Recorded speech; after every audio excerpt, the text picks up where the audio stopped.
দৃশ্য দেখে অদ্ভুত মনে হলেও এর পেছনে লুকিয়ে আছে ভয়াবহ কিন্তু মানবিক এক ঘটনা।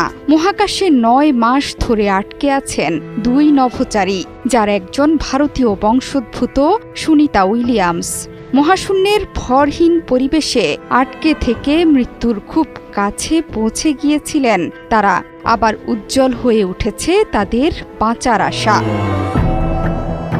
এরই মধ্যে আন্তর্জাতিক মহাকাশ স্টেশনে পৌঁছে গিয়েছে মহাকাশ সংস্থা নাসা ও ধনকুবের ইলন মাস্কের মহাকাশ প্রতিষ্ঠান স্পেস এক্সের মহাকাশযান ক্রু 10। মহাকাশযানটিকে পাঠানো হয়েছে ফ্যালকন 9 রকেটে। শনিবার ফ্লোরিডার কেনেডি স্পেস সেন্টার থেকে রকেট উৎক্ষেপণ হয়েছিল। রবিবার সকাল ৯টা ৩৫ মহাকাশ স্টেশনে নেমেছিল রকেটটি। নাসা জানিয়েছে পুরো প্রক্রিয়াটি নিরাপদে সম্পন্ন হয়েছে।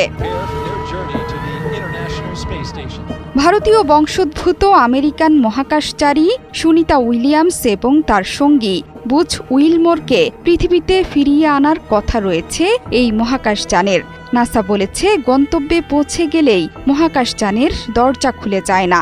আগে নিরাপত্তা এবং বহিরাগত চাপ সংক্রান্ত কিছু পরীক্ষা নিরীক্ষা করতে হয়। তার জন্য ঘণ্টাখানেক প্রয়োজন হয়েছে।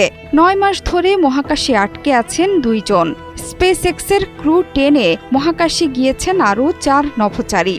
তাদের মধ্যে আছেন নাসার অ্যান মাকলেন, নিকোলাইয়ার্স জাপানের মহাকাশ গবেষণা সংস্থা জাগজার প্রতিনিধি টাকুয়া ওনিশি এবং রাশিয়ার মহাকাশ গবেষণা সংস্থা রসকসমসের প্রতিনিধি কিরিল পেসকভ।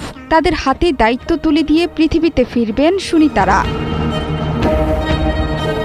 ৪ নভোচারীর হাতে দায়িত্ব বুঝিয়ে দিয়ে মহাকাশযানে উঠবেন সুনিতা এবং বুচ।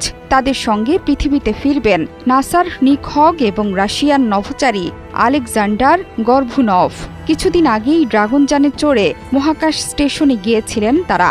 আসছে বুধবার দুপুর ১:৩০ নাগাদ সুনিতা সহ ৪ জনকে নিয়ে আবার পৃথিবীর উদ্দেশ্যে রওনা দেবে স্পেস এক্সের মহাকাশযান। গেল বছরের জুনে মহাকাশে পাড়ি জমান সুনিতা এবং বুচ। ৮ দিন পরেই তাদের পৃথিবীতে ফিরে আসার কথা ছিল, কিন্তু যে যানে চড়ে তারা গিয়েছিলেন সেই বোয়িং স্টারলাইনারে যান্ত্রিক ত্রুটি ধরা পড়ে। এতে সুনিতাদের ফেরা ঝুঁকিপূর্ণ হয়ে পড়ে। পরবর্তীতে ওই মহাকাশযানে সুনিতারা ফিরবেন না বলে সিদ্ধান্ত নেয় নাসা। তাদের ৮ দিনের মহাকাশ সফর দীর্ঘায়িত হয় ৯ মাসে। কারিগরি ব্যর্থতার বিষয়টি পরবর্তী সময়ে রাজনৈতিক অভিযোগের দিকেও মোড় নেয়।